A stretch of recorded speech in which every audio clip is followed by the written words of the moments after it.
Hello guys, welcome to my YouTube channel.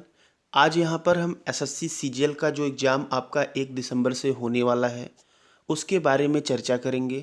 Paper कैसे attempt करना है इसकी डिटेल बात करेंगे। टीयर 1 में 130 प्लस कैसे स्कोर करना है इसकी बात करेंगे। यहाँ पर कैसे आपको टाइम मैनेजमेंट करना है इसकी बात करेंगे।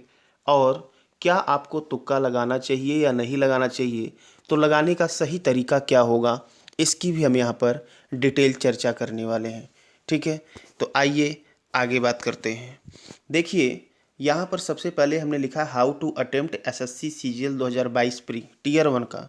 ठीक है, बेस्ट स्ट्रेटेजी की चर्चा करेंगे, कट ऑफ की भी करेंगे, टाइम मैनेजमेंट कैसे करना है और सीक्वेंस की भी बात करेंगे। ठीक है, देखिए, जब बच्चा पेपर देने जाता है तो उसके लिए सबसे पहली समस्या होती है टाइम मैनेजमेंट का प्रॉब्लम होता है। और प्लस जब वो शुरुआत में पेपर देने जाता है तो उसको ये भी नहीं समझ में आता है कि पेपर लेवल कैसा आ रहा है। ठीक है, तो आप यदि इसमें सही तरीके से अपना टारगेट बनाकर सॉल्व करें तो कम से कम आप मान के चलिए 10 नंबर तो आप बढ़ा ही सकते हैं।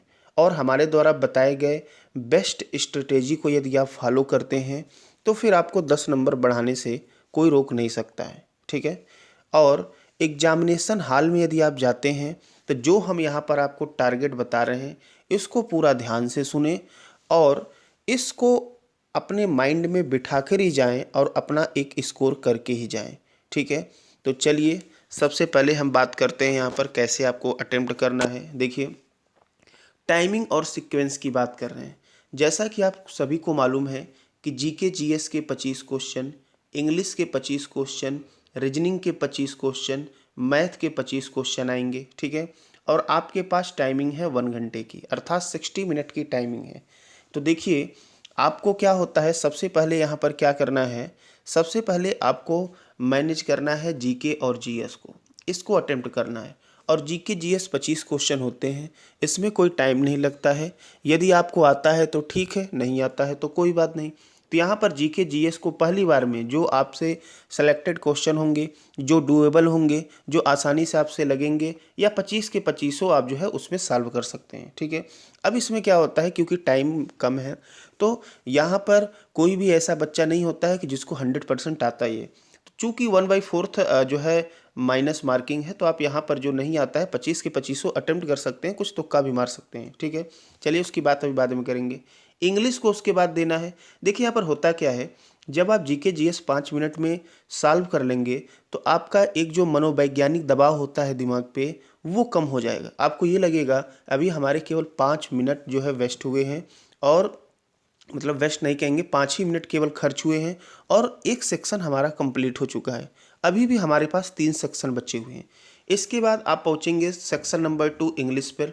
यहाँ पर आप देंगे 10 मिनट। 10 मिनट में जो भी आपको इसमें आएगा उसको अटेम्प्ट करेंगे। क्लियर है। इसके बाद तीसरे सेक्शन पे आप पहुंचेंगे रीजनिंग।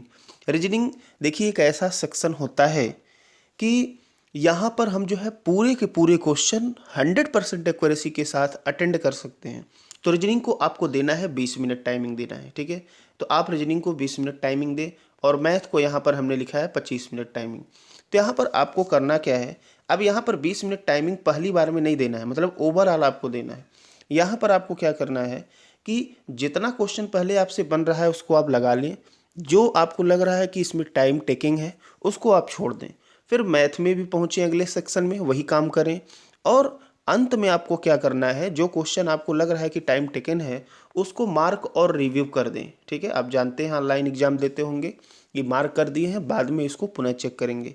जब आप एक बार रीजनिंग और मैथ से गुजर चुके होते हैं तो आपको ये तो अंदाज़ा हो जाता है कि इसमें किस जो है कि कौन सा सेक्शन इसमें जो है टफ है।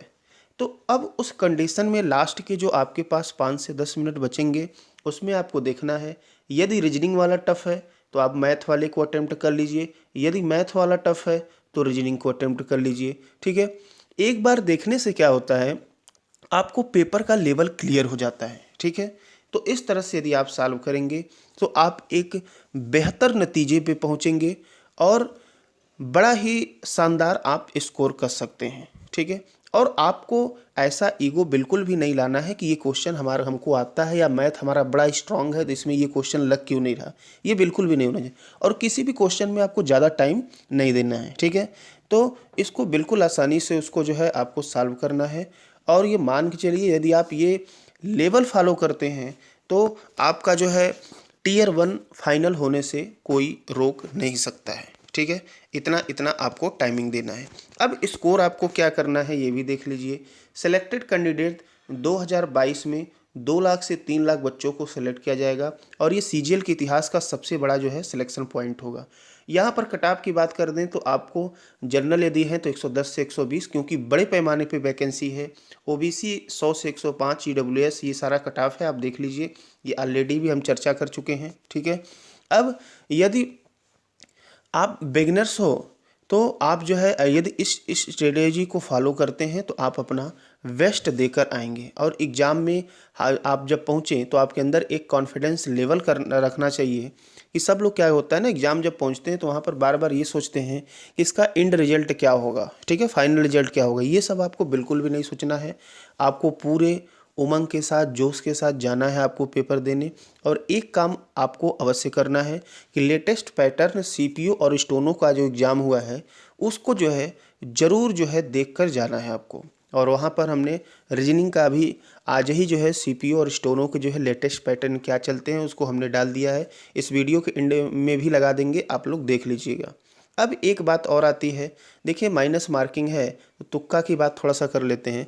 कुछ लोग ये बात करते हैं कि देखिए भाई निगेटिव मार्किंग है तो जितना हमको आएगा एग्जैक्ट उतना ही हम एग्ज़ाम में करके आएंगे, ठीक है। तो देखिए दुनिया का कोई भी एग्ज़ाम हुआ, यदि आप कॉम्पिटिटिव लेवल का एग्ज़ाम दे रहे हैं तो कोई भी बच्चा ऐसा नहीं होता कि जिसको एग्जैक्ट 60% से अधिक आए। और उसमें भी अगर एग्जैक्ट 60% आपको आता है तो घर पहुंचते पहुंचते आप सभी को मालूम है मिलाते मिलाते 10% और गलत हो जाता है। तो आपके जो है 50% एग्जैक्ट आते हैं। तो क्या आपको लगता है कि आपके 50% एग्जैक्ट आने से आपका सिलेक्शन हो पाएगा? नहीं। ऐसा भी पेपर में होता है कि बहुत सारे क्वेश्चन सही आते हुए भी गलत हो जाता है। वहाँ पर भाई मनोवैज्ञानिक प्रेशर होता है, दबाव होता है। तो यदि आपको सिलेक्शन लेना है तो आपको 90% क्वेश्चन तो करना ही पड़ेगा। अब 50 से 60% आपको एग्जैक्ट आते हैं, बाकी से क्वेश्चन तो आपको गेस ही करना पड़ेगा, ठीक है। ये आपको नहीं करना है। निगेटिव का मतलब ये नहीं होता है कि जितना आ रहा है मैं सिर्फ उतना ही करूँगा, ठीक है। तो इससे आप जो है गड़बड़ हो जाएंगे, आप जो है फेल हो जाएंगे एग्जाम में। तो एक बात और करें, बहुत सारे क्वेश्चन ऐसे होते हैं जिसमें जैसे 4 ऑप्शन है तो 2 ऑप्शन तो क्लियर रहता है कि जैसे कि सी डी नहीं होगा। अब ए बी में डाउट होता है तो यहाँ पर आप चांस ले सकते हैं। 1/4 माइनस मार्किंग है तो यहाँ पर तुक्का आप लगा भी सकते हैं, ठीक है। कुछ लोग ये भी एग्जाम के पहले सोचते हैं कि मेरी स्पीड काफ़ी कम है, जो है हमारा पता नहीं उतना क्वेश्चन हम अटेम्प्ट कर पाएंगे कि नहीं कर पाएंगे, ठीक है। तो ये सब नॉर्मल है, क्योंकि इन सब के सोचने ना सोचने से कुछ बदलने वाला नहीं है। आप जो भी तैयारी किए हैं उसी के अनुसार आप पेपर देंगे।